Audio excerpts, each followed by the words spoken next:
pessoal, tudo bem? Estamos nos encaminhando para o fim da terceira temporada de True Detective e hoje a gente tá aqui pra falar do quinto episódio que a gente acabou de assistir hoje. Eu fico deprimido porque eu sempre acho que vai ser 10 episódios e aí chega no meio da temporada é 8 e eu fico, meu Deus, já tá terminando. É, A gente tá conseguindo ver as coisas se degringolando para o seu terceiro ato, terceiro e derradeiro ato, com muitas pontas sendo fechadas em todas as três linhas linhas. temporais. Uhum. Né? A gente teve muito mais dos anos 90 nesse episódio.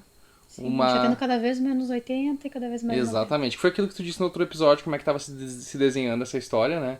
E é melhor assim porque, tipo, a gente já viu bastante do passado, agora a gente tem que concluir isso de vez pra entender onde é que pra onde eles estão indo, né? Apesar de que tem muitos momentos ainda que eles ficam jogando o jogo do pronome, como diz o Cinema Sins, que eles ficam dizendo porque aquela coisa que nós fizemos, É, porque aquele cara, porque ele, aquilo... ela, isso, aquilo, e aí tipo tu fica, eu sei que eles estão construindo, só fazendo só pra fazer suspense, mas às vezes é um pouco não natural demais. É um pouco artificial demais essa criação de suspense que eles fazem. Porque por que que eles iam querer usar o jogo do pronome quando eles estavam sozinhos lá na casa? Não tinha ninguém ouvindo. É, claro, Por isso que parece forçado. exatamente. Mas é o único ponto negativo que eu tenho pra dizer desse episódio, que eu acho que foi tão bom quanto o anterior, que eu já tinha achado o melhor da temporada. Eles não concluem no momento onde o episódio parou.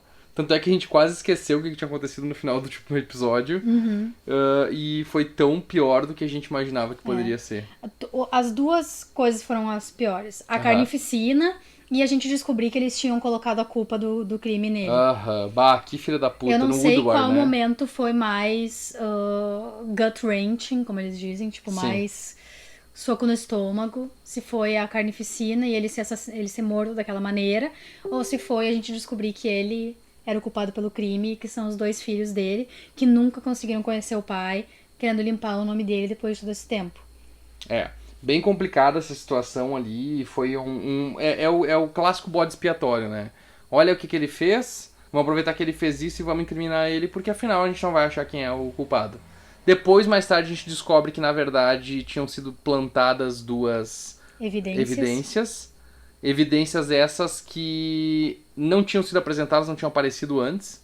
Eram dois negócios que tinham desaparecido, A mochila a mochila dele e e a uma roupa blusa. dela. Então o próprio Haynes chega à conclusão de que alguém aproveitou aquela confusão, foi lá e plantou essas duas. Muito making a murder da parte deles. Bastante, bastante. Eu não consigo não traçar os paralelos com crimes da vida real. Eu não sei quem implantou, né? A gente tem a ideia de Não. que talvez foi a polícia, foi a Não foi a procuradoria, mas não polícia. foi, não Não foi. foi. Foi a pessoa que levou ela.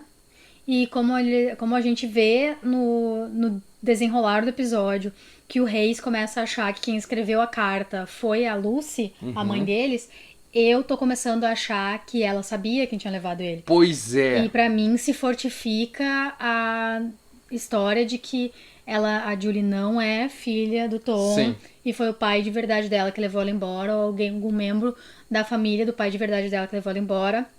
Tanto que depois a gente ouve na ligação ela dizendo que aquele não é o pai dela, que Exatamente. Julie Purcell não é o nome de verdade dela. Então, Tem todos esses elementos que ajudam a reforçar essa teoria. Outro ponto interessante é quando eles investigam os garotos de rua dos anos 90, que era um cara que conhecia ela, e ele revela pra ela que ela usa um nome falso, que ela tá procurando o irmão dela, que ela acha que se perdeu, que ela não sabe o que aconteceu com o irmão dela, e que ela é a princesa do quarto rosa. sim, ela disse que a gente deixou ele descansando. É, Então acredito mais, pra mim reforça também mais que foi um acidente, exatamente. que eles não achavam que, tipo, E que ela também que ela não não achou sabe que o que tinha aconteceu, acontecido né? alguma coisa, É. E o interessante é que essa história do quarto rosa me lembrou, assim, aquela questão de gente que é mantida em cativeiro, porque logo depois ela desaparece, ela foge e vai parar não se sabe aonde, não se sabe como, não, sobrevivendo com um monte de gente de rua. Talvez porque ela tá procurando o irmão dela, de repente. Talvez. Enfim, é muito complicado da gente conseguir delinear pontos, mas foram mais algumas revelações pra esse crime. Talvez, tipo, a Lucy se separou do Tom e foi pra Las Vegas e ela achou a Julie de novo, e daí quando ela morreu de overdose, a Julie foi pra rua. Não sei, tem diversas avenidas que a gente pode traçar aí. E se a Julie soubesse, se a Lucy soubesse, seria mais fácil de talvez pensar que ela teria reavivido a guria sem falar nada pro outro. E que no momento em que ela morreu, que foi que a Lucy reapareceu. Julie, Lucy. Porque em 1988, que foi que a Lucy morreu. Sim. E em 1990, É quando que a casa, Julie aparece É e verdade. tem a digital dela. E outra coisa Então interessante. talvez as duas coisas tenham algum ligação. E eu quero saber como é que a morte do primo dela tem ligação. Porque Sim. ele morreu mais ou menos na mesma época que ela, né? Sim. E um outro ponto também que é interessante da gente lembrar é que ela tava. Mas como é que a gente vai dizer que ela tava tão destruída emocionalmente durante todas aquelas sessões, mas é que ela perdeu o filho de qualquer jeito, né? Sim. Então isso talvez tenha sido o que fez ela ficar naquele estado horrível que ela tava. E como ela viu o marido, ficou com pena dele, tentou também fingir que. Dizer que tava tudo bem e deixou aquela carta. Ela quer porque eles acreditam também, né? É. E alguma coisa de horrível vai acontecer com o Tom agora, vai ser o próximo. Porque a gente vê ele na casa em ruínas e eles se referem ao que aconteceu com Tom e Julie na década de 90. Então eu tô me preparando pra acontecer uma coisa muito horrível com Pois ele. é, eu tô achando que eles estão começando a imputar mais ou menos nele o crime, assim, de ladinho, assim, tá começando a tipo, mas será que não foi ele mesmo, de verdade, no final das contas? E começou a bater essa dúvida neles. Ao mesmo tempo que a gente tem outros personagens introduzidos nessa história, que a gente não ouviu falar ainda, e que fazem parte do grande segredo do Roland e do Haynes, que é o tal do Henry James, que é um policial que fez alguma coisa, mas que ele estava envolvido com a história. Era ele que tava anotando quando eles acharam as malas e coisas, Sim. a mochila e a. Era ele que tava fazendo o relatório do caso do Woodward. Uhum. Então, e a gente sabe que ele tem alguma conexão com a Lucy, pelo que eles dão a entender. Sabe também que tem outros personagens que devem aparecer, como por exemplo Hoyt, que também tem uma ligação com isso, que nós vamos saber nos próximos episódios, provavelmente.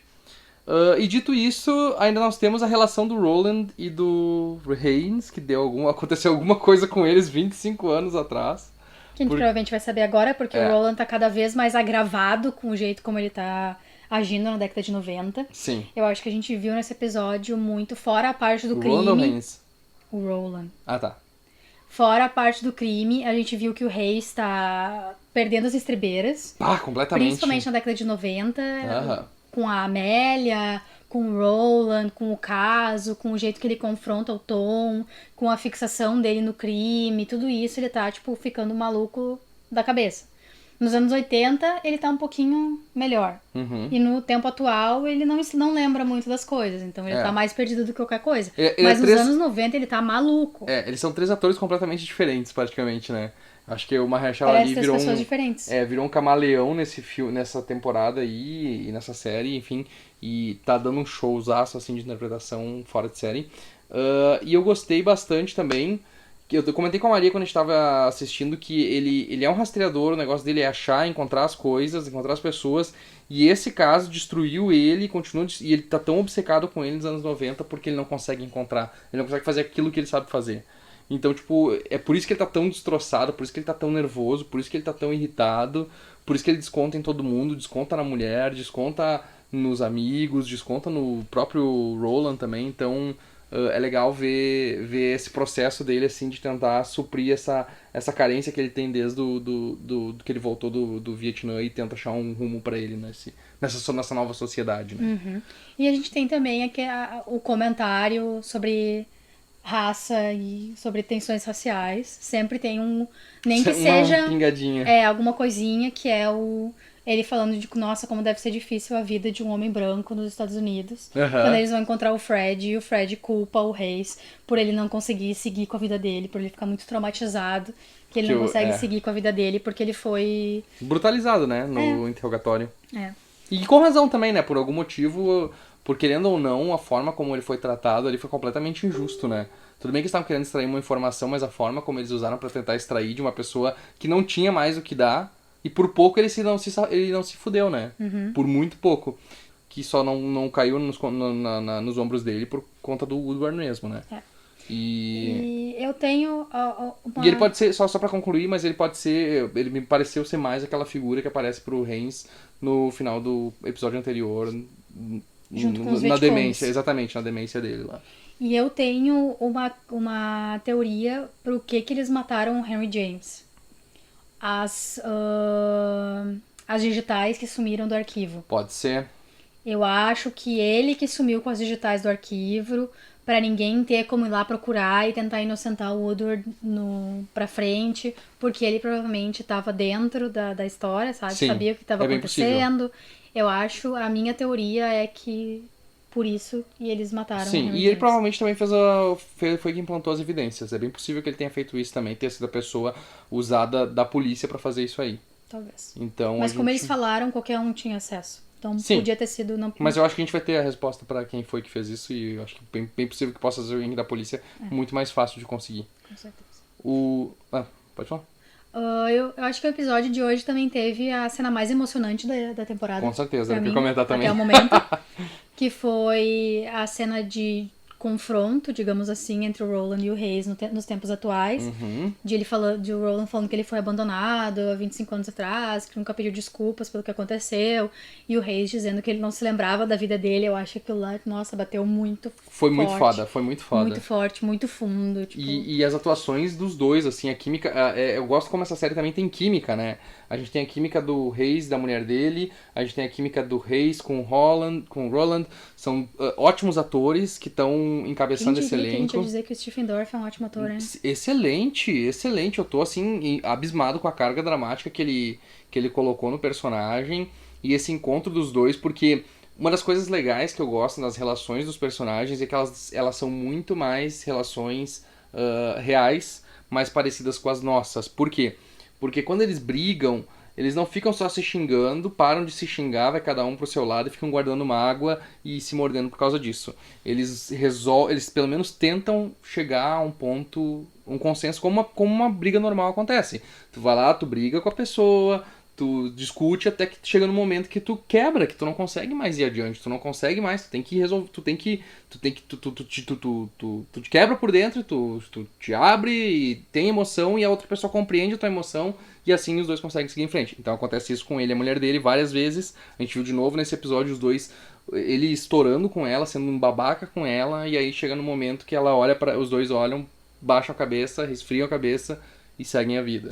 Sabe, tipo, e ele também, o Roland também, os dois sempre estão se batendo, sempre se bicando, mas aí chega no momento que o Roland, que tá extremamente magoado com ele, vê que, tipo, ele não pode, aquela pessoa, aquele Reis que tá ali, não é o Reis de 25 anos atrás, é um Reis que tá completamente mudado, completamente destruído mentalmente, completamente desesperado pra tentar resolver esse crime antes que ele...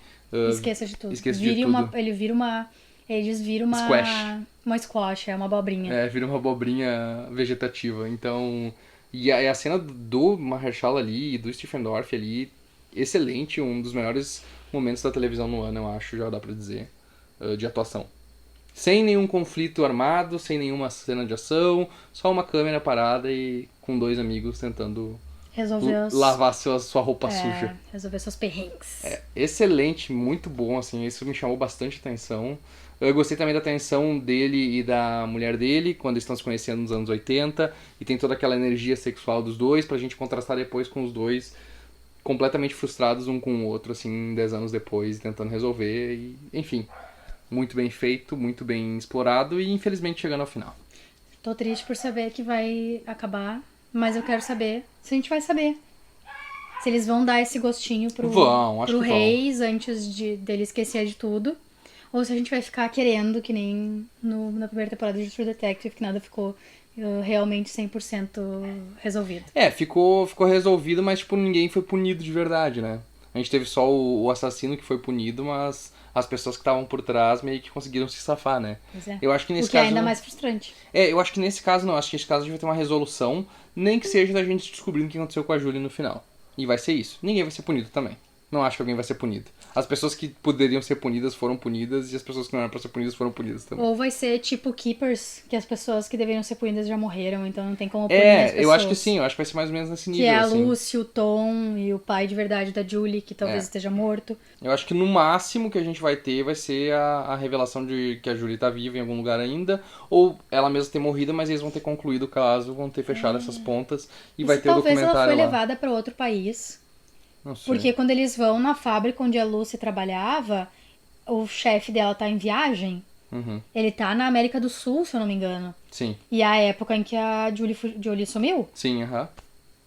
Pois é, então vamos ter que ver como é que vai se tornar, como é que vai se desenvolver essa história, mas eu acho que a gente vai ser isso, a gente vai ter uma conclusão que vai explicar o que aconteceu e eu acho que de repente vai ser tipo o Titanic, ela não vai dar, é que ela não entrega o coração do oceano pro pesquisador e ele não vai entregar pro documentarista a história também, vai deixar aberto.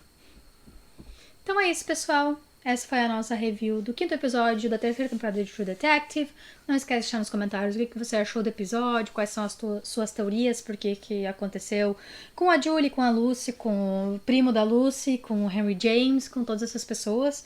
Dá um like se você gostou no vídeo, compartilha nas redes sociais, se inscreve no canal se não é inscrito. Participa no nosso grupo no Facebook. Nos segue no Twitter. E repassa no nosso apoia-se, apoia.se/canal SideQuest, nosso programa de financiamento contínuo. E você pode nos apoiar com a partir de R$1 por mês pra gente continuar entregando vídeos como esse toda semana, tá bom? Até a próxima!